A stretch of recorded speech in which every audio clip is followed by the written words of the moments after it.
it's not our responsibility to condemn indigenous resistance fighting for liberation. It's our job to condemn what our governments are doing to participate in that. And I think the students are showing that on the streets.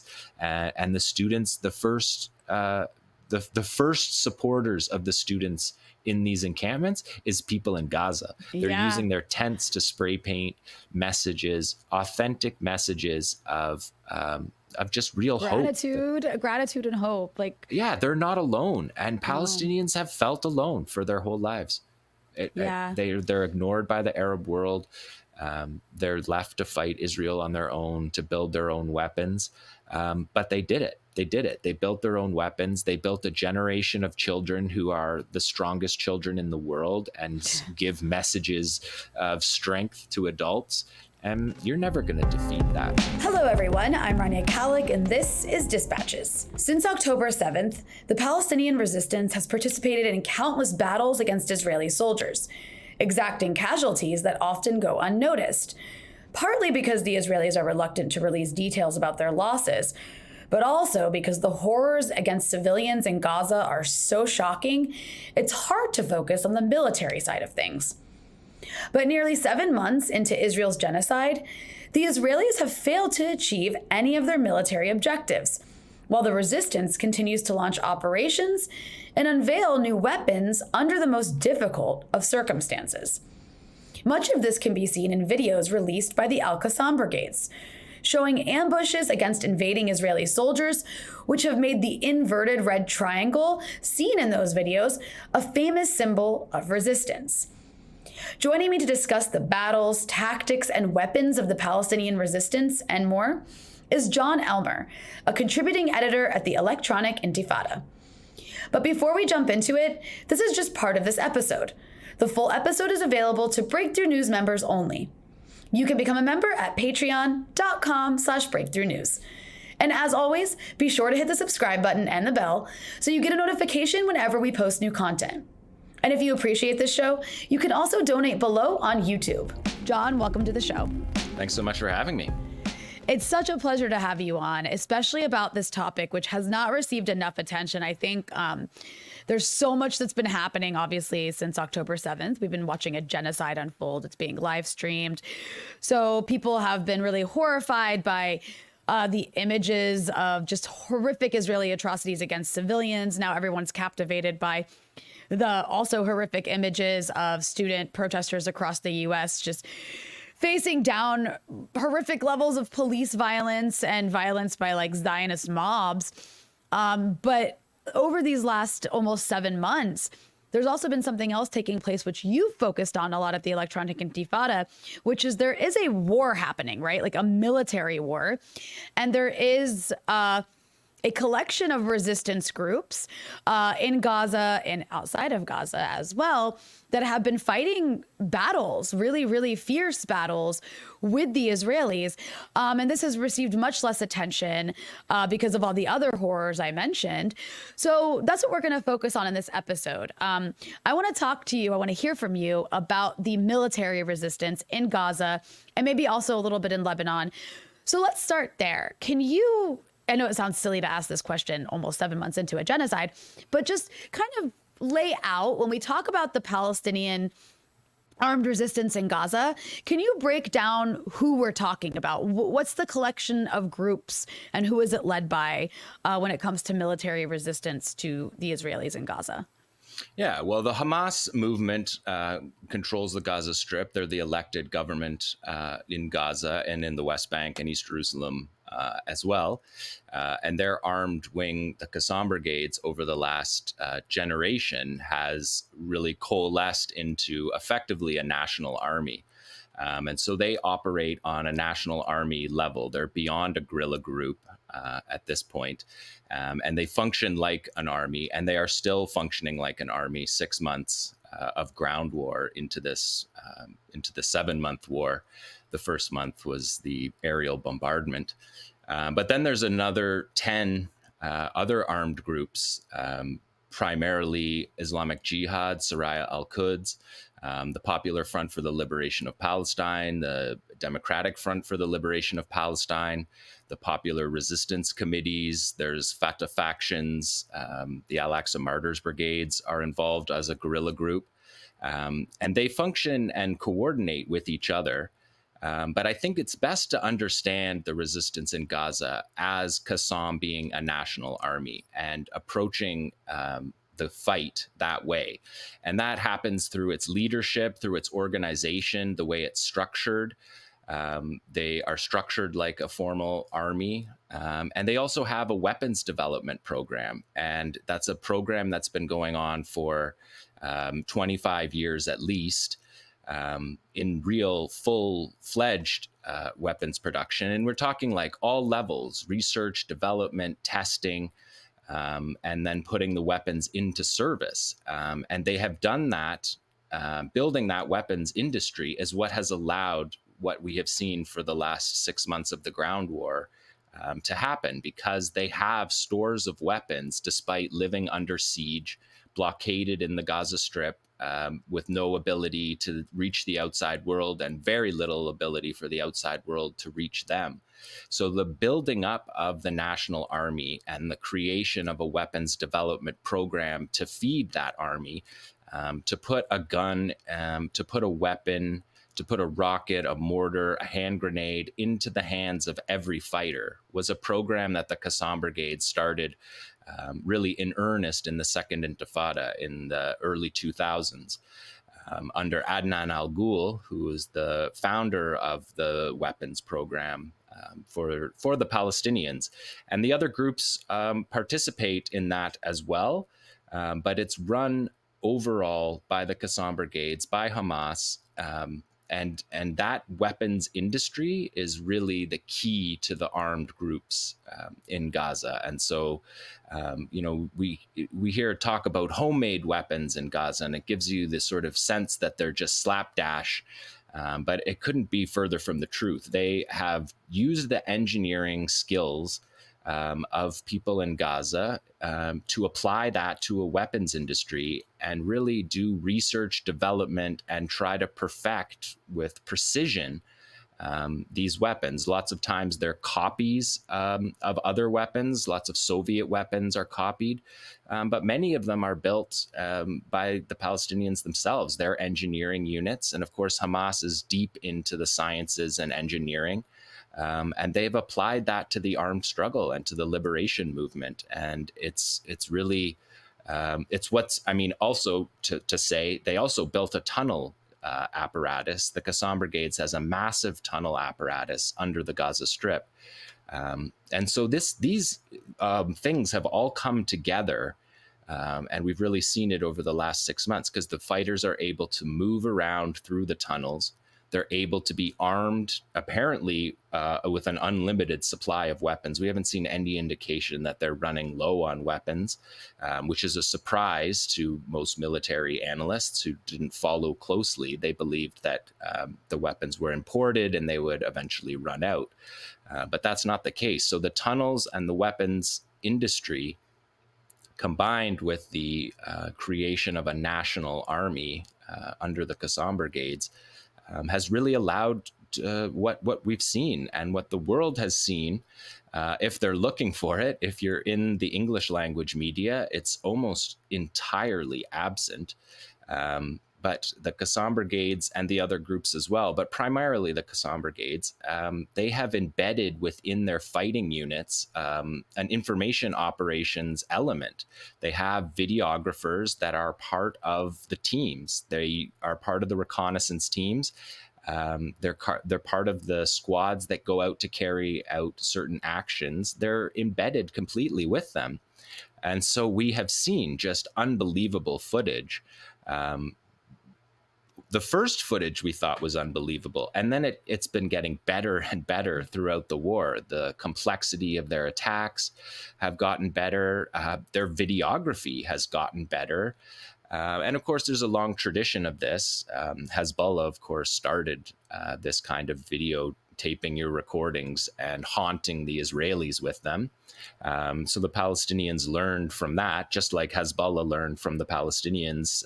That's been a give and take over the last 40 years or so in those two movements. And so, I think that the way to understand Gaza right now is as a national army. And Israel's attempting to defeat that national army, and they haven't been able to do that. But were they to be able to do that, then the Qassam brigades would just fall back into being a guerrilla group that can also not be defeated. And so they've made this layered defense of Gaza. They have been, we don't know all of this. We didn't know all this stuff before the war. They don't give us the number of their weapons. They show us the research and development, but they don't say we have X number of weapons in our stocks. And so it's been amazing to see for, 7 months under the most brutal crimes that we're watching, for the fighters to be able to continue fighting, and just for the people in Gaza in general to be able to keep doing what they do. I mean, Abu Obaida, the spokesperson, said, you're never going to defeat a country whose children are the ones who teach the adults about strength. And I think anyone who's watched this conflict knows that the kids are just the pillar of this struggle. And these kids are watching this brutality, and they're watching the heroics of their own people. And I don't think that this is something that Israel can come back from. The layers of this are really a problem for Israel long term. Yeah, there's so much in there I want to unpack. But one thing I'd like to pivot to real quick is just the Israeli side of things. Israel, obviously, we know has killed, the official number, I think now is like 34,000 Palestinians in Gaza, though we all know it's much higher than that, given that there's people under the rubble. I'm not even sure how the system in Gaza is still able to count those who've been killed.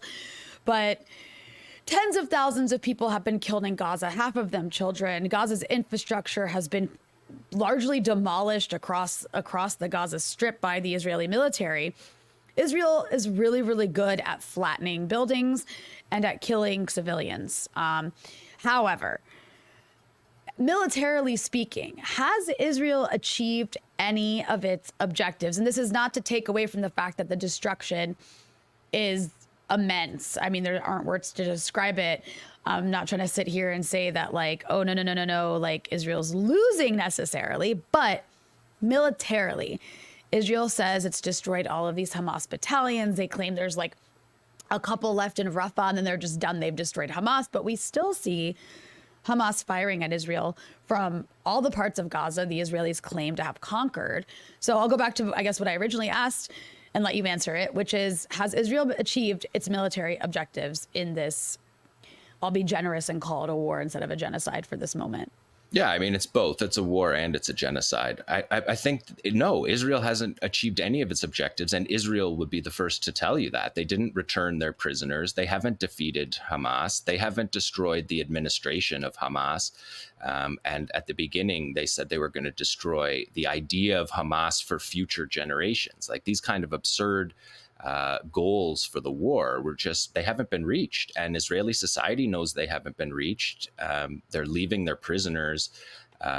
Presumably, they're just going to leave their prisoners to die in Gaza. So none of their military objectives have been accomplished.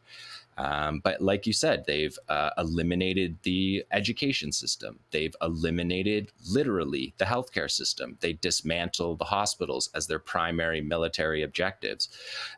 They've destroyed and killed all the fighters' families. They've destroyed enormous portions, depending on which satellite data you're counting, anywhere from 55% to 75%, some places more.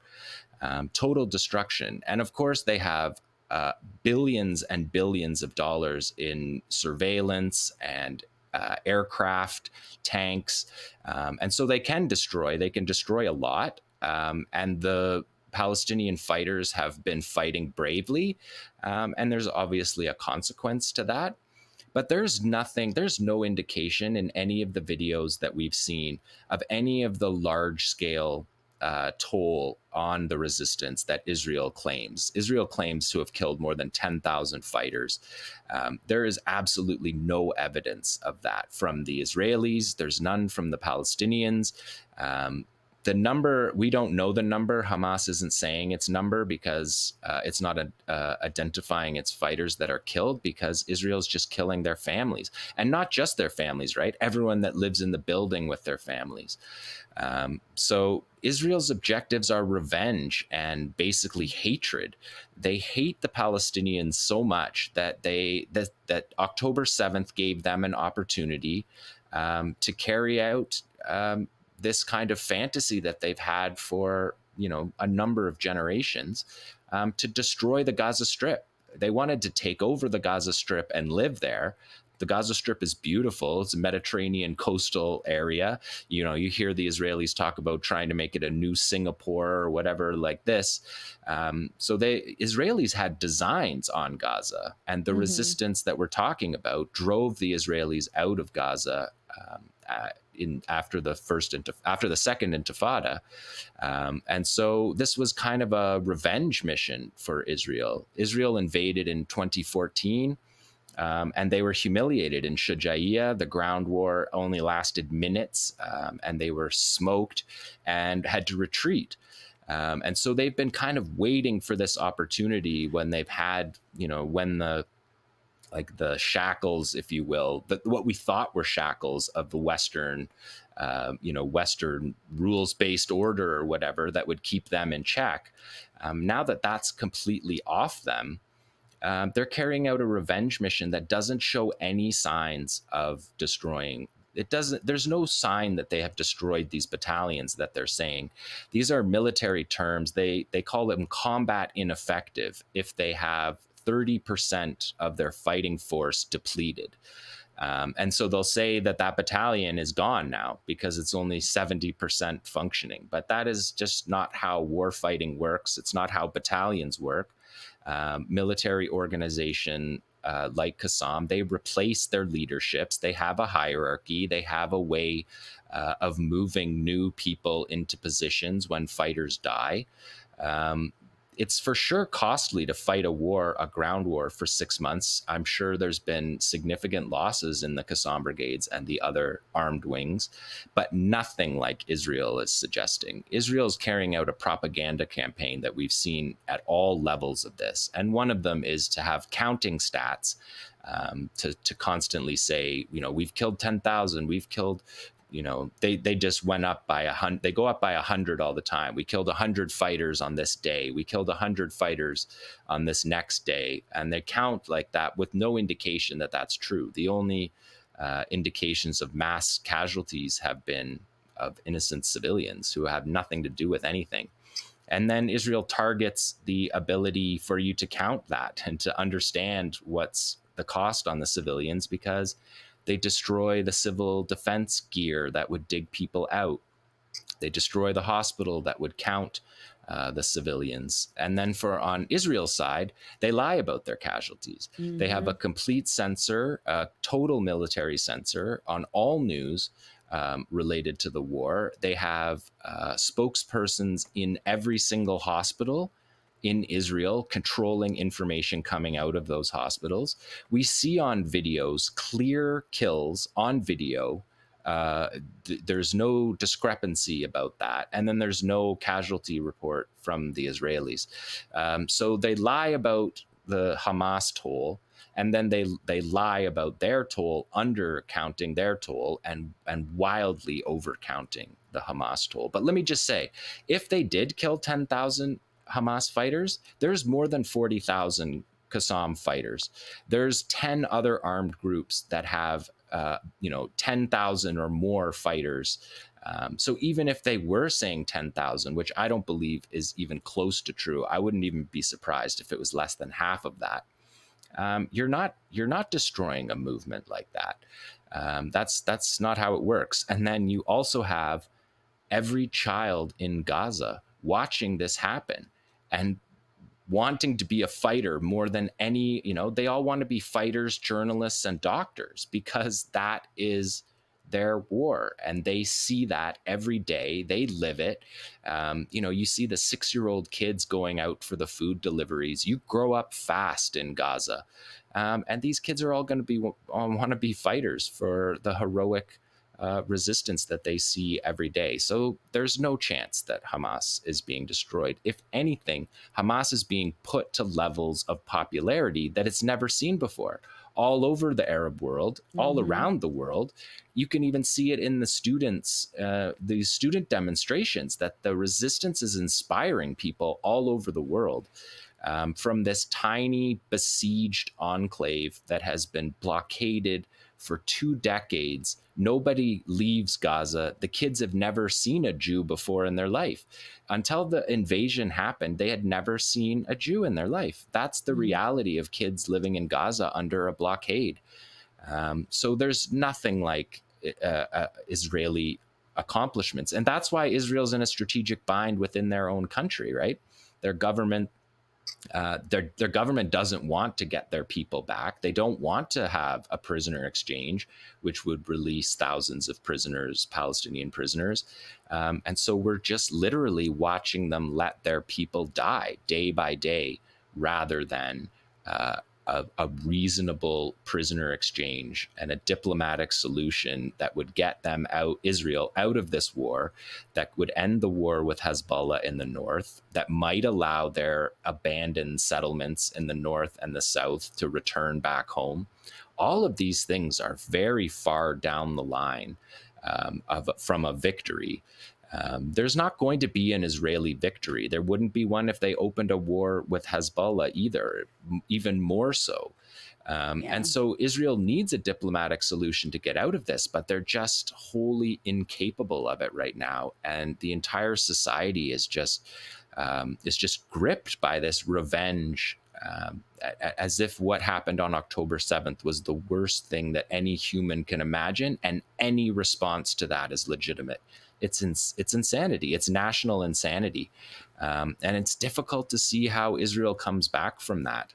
It's hard to see when you've had, at this point, hundreds of thousands of their soldiers, at least 100,000 have served in Gaza. They've made these TikTok videos where they're destroying houses and dancing and acting like idiots, dressing up in women's clothes, for women who are put on a almost literal death march from their houses in Gaza City with their children, walking foot over foot down to the south. And then their homes are robbed. Their money is stolen. Israel brags about $7.5 million stolen in cash from homes in Gaza.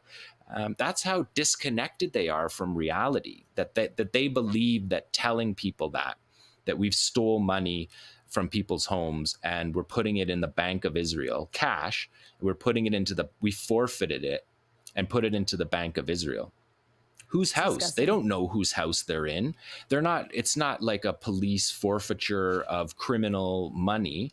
This is just going from house to house in a civilian city and stealing people's money and being proud of that, listing that as an accomplishment, attacking hospitals and listing that as an accomplishment. They don't just attack the hospital quietly. They said when they attacked Shifa that's a model for future raids. Then, of course, we saw it in Nasser Hospital in Khan Yunis, where they did the same thing, making mass graves, layers of mass graves, things that these are going to be war crimes trials. Probably for decades to come. They have made such a digital footprint of their crimes. And it's almost unspeakable. At this point, I don't even know what to say. I don't know how you describe an army whose only military objectives that they have achieved is destroying hospitals. They don't go in and destroy command centers of Hamas. They don't go down into the tunnels and fight in the 500 miles of tunnels under Gaza. Because they would lose.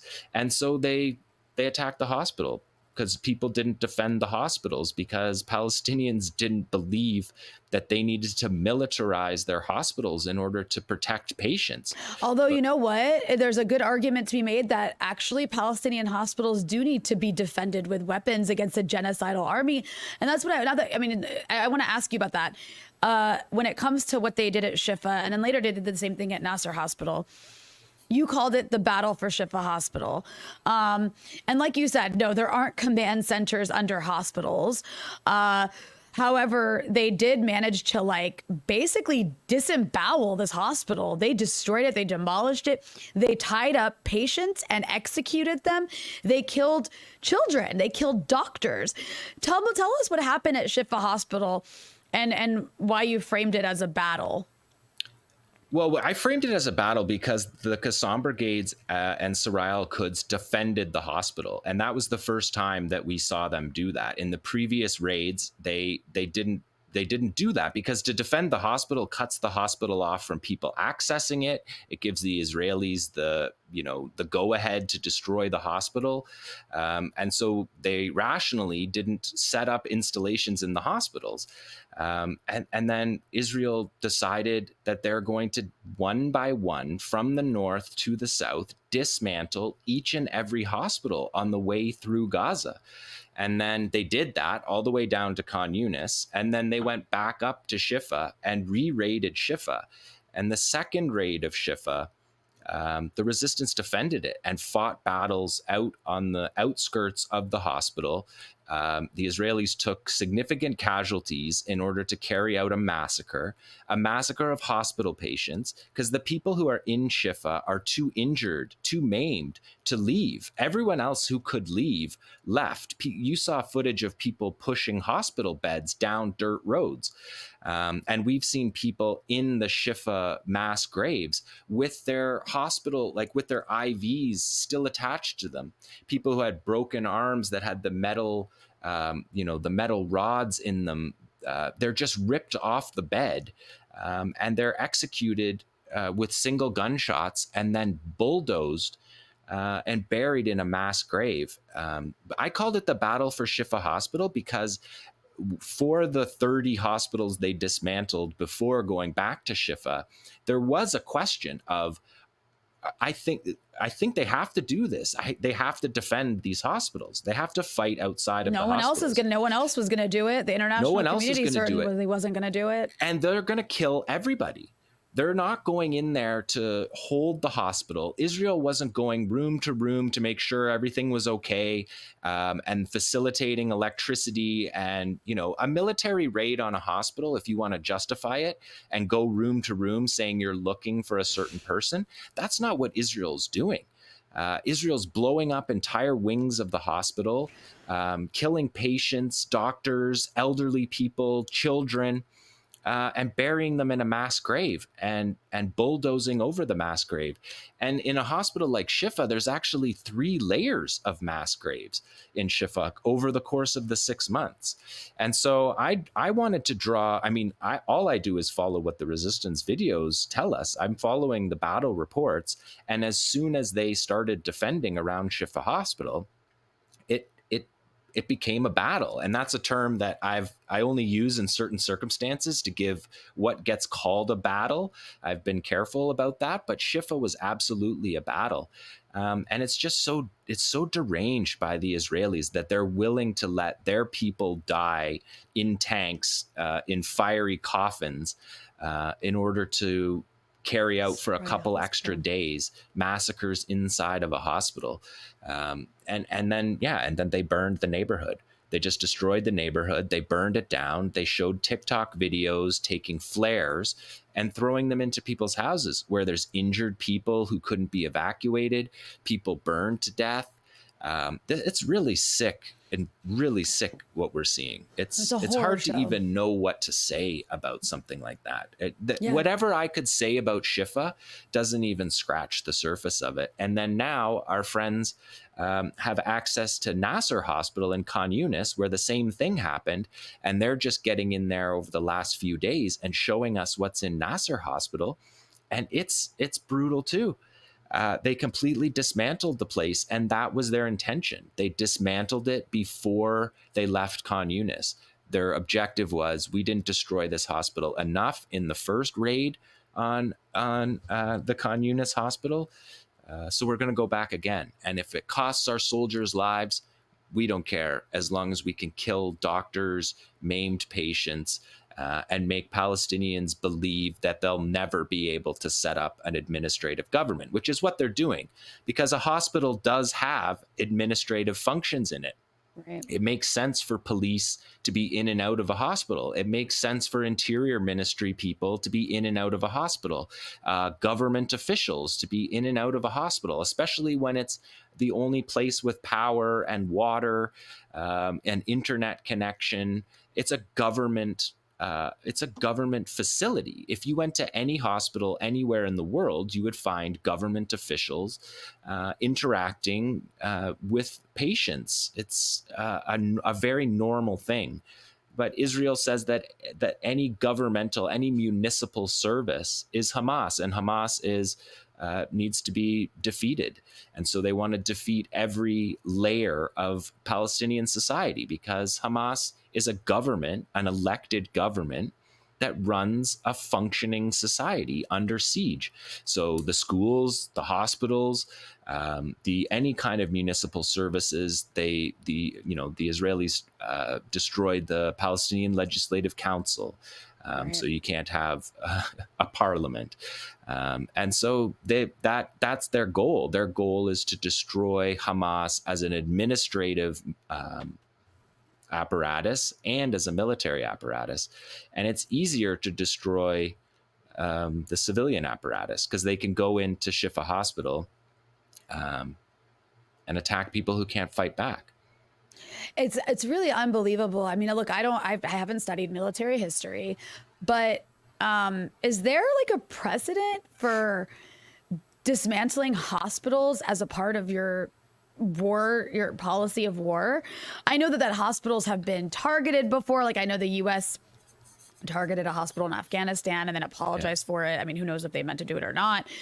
Probably they did, but it wasn't like some systematic, and this is, by the way, not to say the U.S. is great or better than Israel. It's not, but there wasn't like a systematic policy of like going around and destroying hospitals. Maybe there aren't that many hospitals to destroy in Afghanistan. I don't know. But all that said, like, is there a precedent for what Israel's doing in this context of like what you just described? Not in our Western military examples. In Iraq and Afghanistan, hospitals were shelled, they were bombed. Like you say, they often would say it was an accident or there was a fighter on the edge.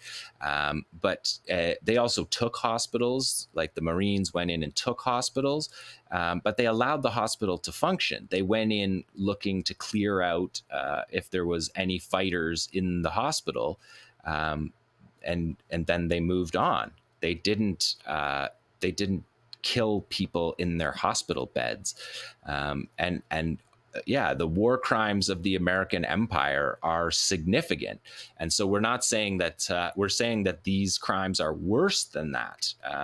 Which is saying a lot. Which is saying a lot. It is saying a lot. It is saying a lot. They destroyed, two societies. The Americans. Two societies in the Afghanistan and Iraq wars, and they were brutal. But in the particular example of hospitals, I don't think there is an example of that in our governments, Western governments, to massacre and have mass graves where they're pulling hundreds of bodies out of mass graves. We're seeing things that I don't think that we have seen before. I want to go back to the Palestinian resistance, but I also want to broaden this out a little bit. You mentioned Lebanon, Hezbollah, the settlements in the north.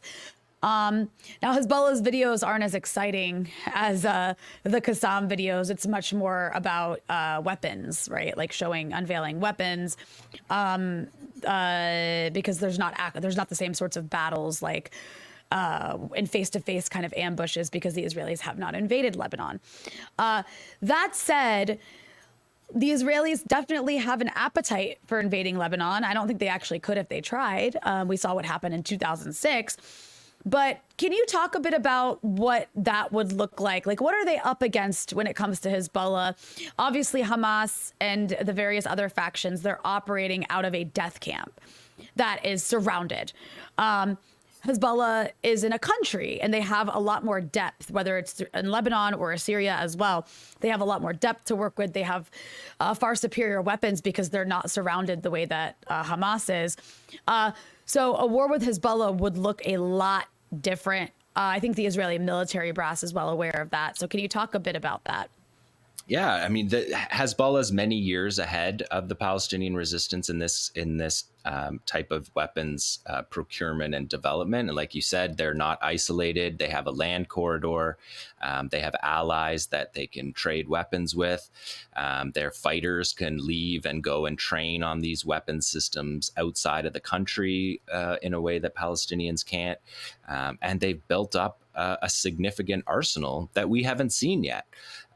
We know that they didn't need that significant arsenal in 2006. Israel couldn't even get their ground invasion up into Bint Jbeil, right? They couldn't even get to the place to fight, to get videos of close quarters combat, which is what you're saying is the difference between Gaza, is we see the fighters right up close because of the ground invasion.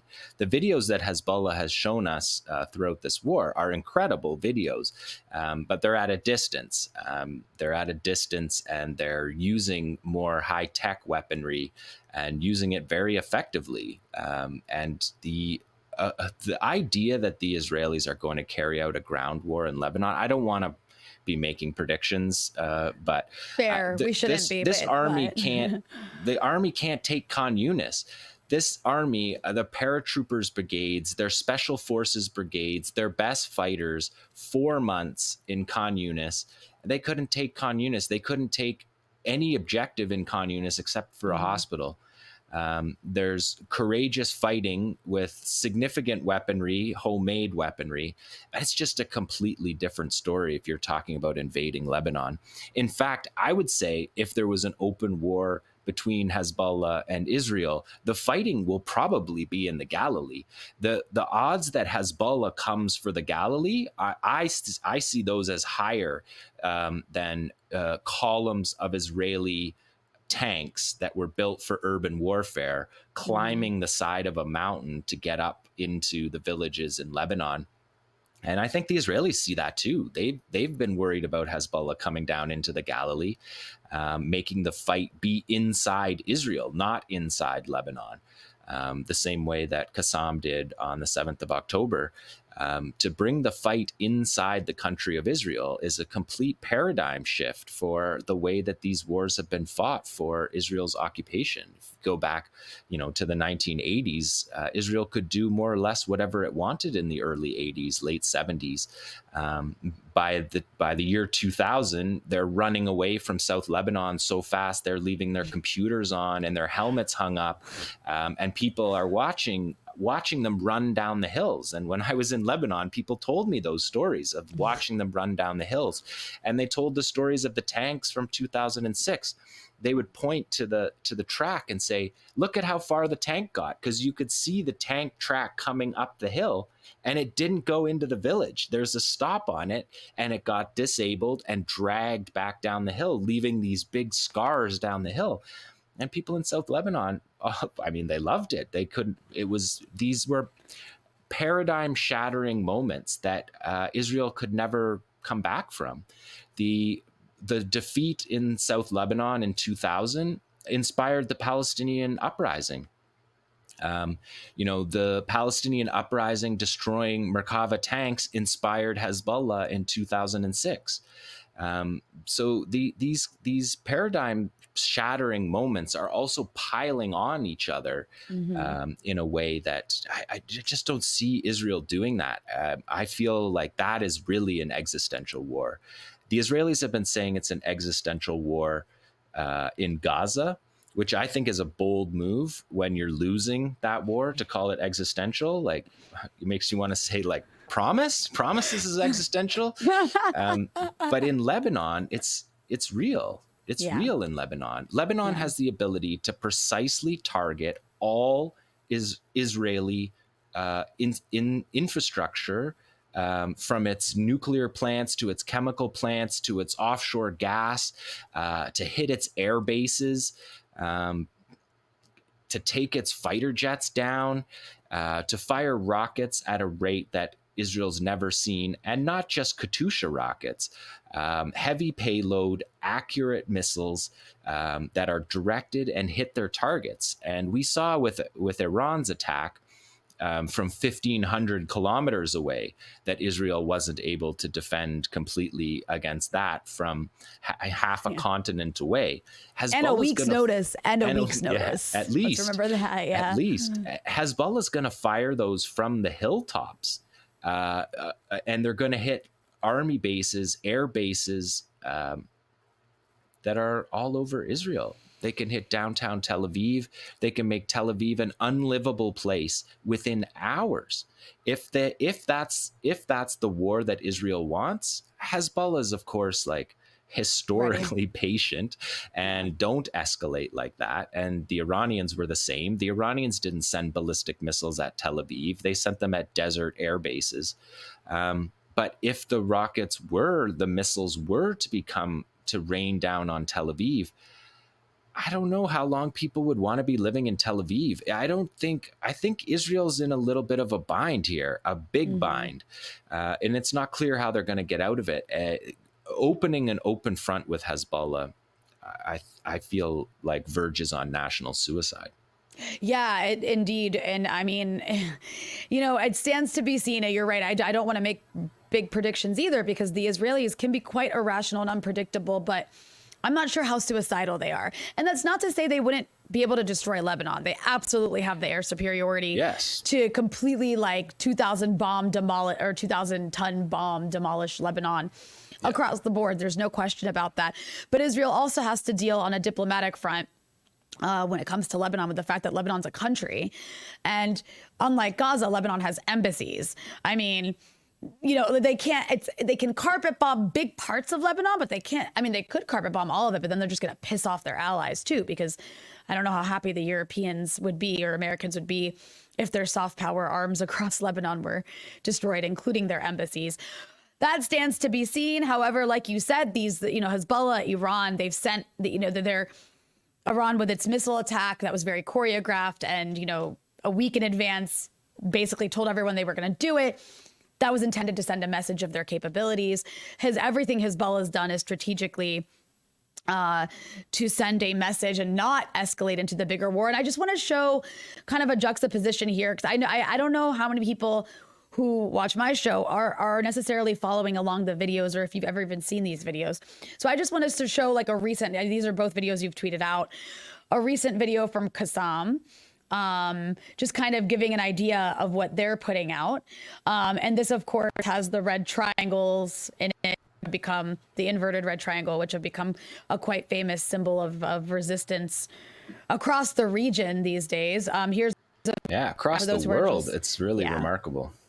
For those who are just listening, this is Qassam mortar team versus IDF excavators in troop positions, establishing a corridor that divides the Gaza Strip to the U.S. Army Pure Project, which we'll get to, by the way. I do want to ask you about that. I'm sorry, you're probably just in ways that you can't really comprehend if you're only listening, which is why you should go check this out on YouTube. But I'm just going to play part of this video.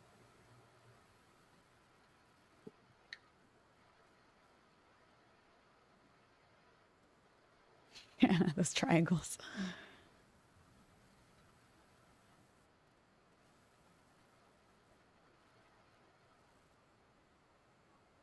So this is the Hamas guy launching a rocket. And they're hitting the excavators, for those who are just listening. And then we're seeing a direct hit.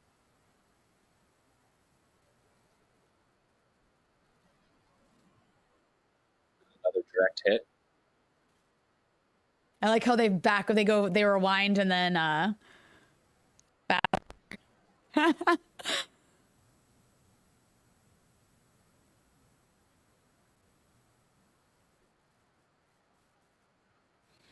This guy's making a statement about the resistance in Gaza. Yeah, he's announcing where they are, that they're still here fighting. And he says what the target is, which is this Netzarim corridor.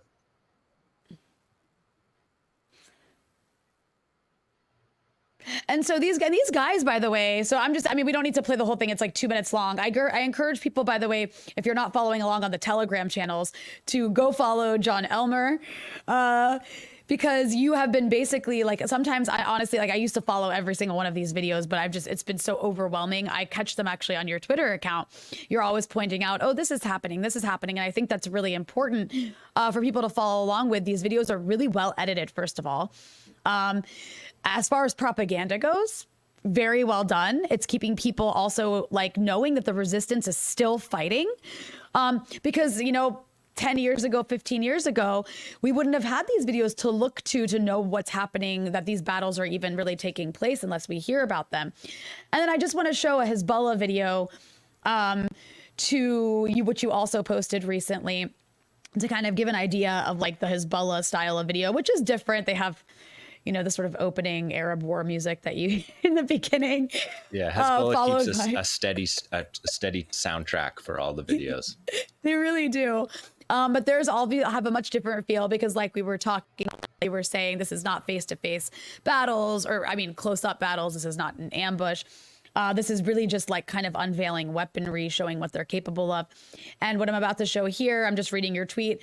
It's Hezbollah versus an IDF Elbit Hermes 450 combat drone, which is an Israeli-made drone that does surveillance, also can carry out airstrikes, is used in assassinations. And this is, I mean, the Hezbollah has on several occasions used surface to air missiles. They've downed these drones before. You said in your tweet, this is the second, Hermes 50 kill, plus a 900 was down, only in the past few weeks. So they're demonstrating their abilities here. Here's what it looks like. Yeah, so this is the flagship Israeli drone. This is the sort of pride of Israel's Air Force.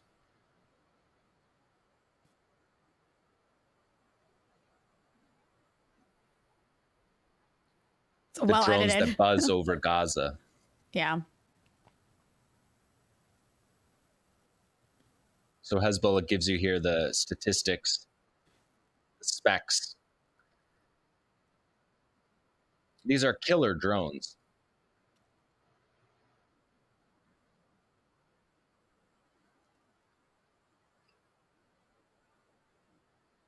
And this is Hezbollah's view, by the way. Following and hitting. That's a hit.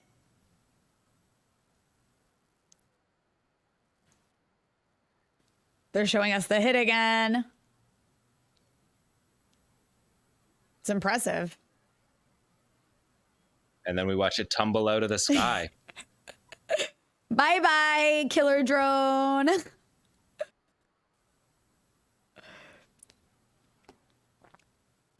All right, so that's the few Hezbollah videos for anyone who hasn't seen them. But, I think these are important to pay attention to because it's also a message to the Israelis and also to their own people. But this is demonstrating a capability that, like, if Israel does launch the big war on Lebanon, like, Hezbollah is just showing a tiny, tiny taste of what it can do. Yeah. And it's pretty impressive. And that's been part of what they're doing is they actually haven't told us what that weapon is that has now downed at least 3 drones in the last 3 weeks. And these drones, of course, if Israel's weapons industry, this is the sort of the crown jewel of their weapons industry. They sell them all over the world. They're considered, one of the best, if not the best, one of the best drones in the world. While the American MQ-9 Reaper drone is the best drone in the world, and Ansar Allah has downed 3 of those over Yemen, apparently using the same weapon, but we're not sure. Hezbollah hasn't told us. Nasrallah referred to it and gave his sort of like smirk about it. Like, everyone wants to know, because that video that we just watched, they actually edited the moment where the missile hit. Because they don't want us to see what kind of missile hit it. And then Nasrallah gives, a smirk saying, It's an unknown missile, and so there's all kinds of that. That's just a taste, like you said. It's just a taste of what these Hezbollah units have with strategic depth. They have many fighters, many units. They're more prepared to go to war with Israel by far than Israel is to go to war with them. Israel is calling up, they talk about their reserves and how great it is that they call up all these people, but they're calling school teachers away for, 1 month of the year. Hezbollah has a professionalized army that are trained on these weapon systems, that are able to travel to Iran to train on the weapon systems during the research and development stage of these weapons. So it's not like a box comes and they open it and go like, oh, I guess and we like got to learn FaceTime how to use it. Yeah. YouTube video to see how to use it. They're actually sending their fighters as part of their education to learn how to use these weapons. And so they come back and we're seeing them use them to great effect. They have a top attack anti-tank missile that is a missile that can fly up and down over covered, like it'll fly over a wall and hit something that is believed to be behind a wall and safe. And they got that weapon by capturing it in the July war in 2006, sending it to Iran.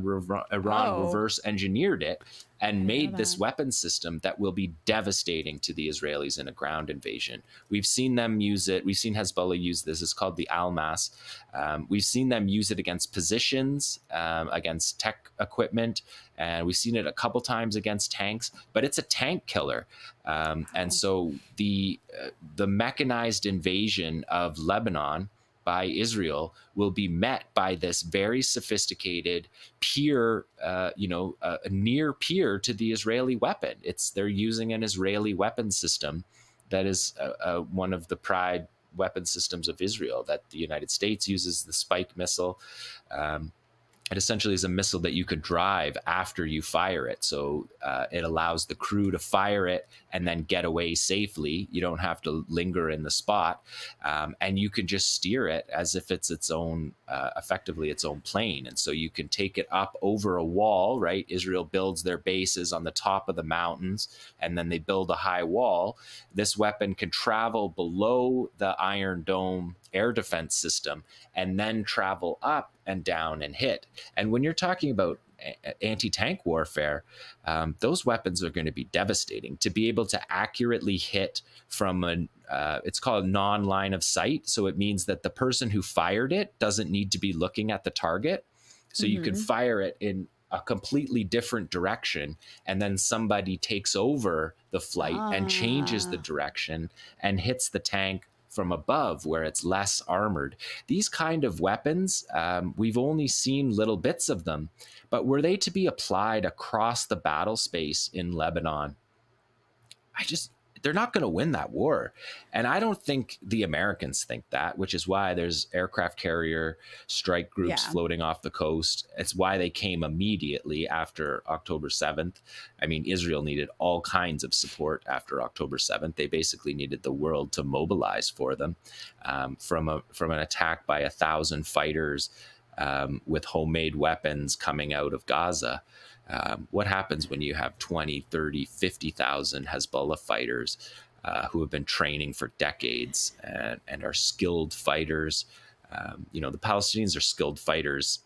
They just don't have the numbers, and they don't have what you rightly pointed out earlier, the strategic depth that allows just really to take your fighting to the next level. They're not a guerrilla group. Hezbollah is on par with many militaries, right? So I want to ask you, given everything you've just said, there is this image of Israel that has repeatedly, I think, had holes punched in it, that it's this very, very strong country. It's like immunized by this bubble of protection. It's got the Iron Dome, right? Like, it's so hard to kill an Israeli soldier because they're all in these really strong tanks. And before the tank is the Iron Dome. And also, like, all these countries come to its aid with missile defense systems. And you can't ever defeat Israel. It's just too strong. I'm curious, when it comes to the Iron Dome, obviously it does work to a certain degree. How well does it work? And then just to kind of make this a bit bigger, how much is Israel reliant on the U.S.? Like, if the U.S. were to stop, it's not that it's going to happen, but if America were to stop its weapons flow, because Israel's defense industry has this image of being so strong and so powerful, they can make their own weapons. They're all the top of the line. They sell to the whole world, on and on and on.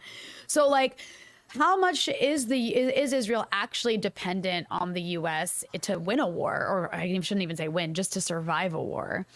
And then how effective actually is the Iron Dome in your opinion? Well, the Iron Dome systems haven't been targeted. Hezbollah's begun to target those systems and take them out. Those systems are finite. They don't have an unlimited supply of those systems. In a ground war with precision missiles, the goal would be to take out those units. So in how they'll defend in an open war with Lebanon is very in question. They have a massive missile defense shield. There's no question. Israel has piggybacked on the back of Cold War missile defense that started after World War II, and has been, literally hundreds of billions of dollars invested in it. And Israel is, of course, the laboratory, right? People call it the laboratory because you can put those air defense systems and test them in Israel and see how they work. But these systems have limits. They can be flooded. They can't handle a massive barrage. And we've never seen that before. I mean, we saw it on October 7th when Qassam fired 5,000 rockets within the first few minutes. And many of those, the Iron Dome can't handle it. It gets overwhelmed by them. And then what we saw with Iran is you can send multi-tiered attacks. You can send slow drones to tie up the defenses and then sneak your bigger missiles through. So they're not able to be protected by their Iron Dome. I think the Iron Dome system is a little bit of a for their national project to feel safer with that they have an air defense system. The Americans always want to try these air defense systems out because they would use them if they work. And so I'm not sure that the Israelis could exist for more than a very, very short number of weeks without American help. If you enjoyed this episode and want to hear the rest, you can access it by becoming a Breakthrough News member at patreon.com/breakthroughnews.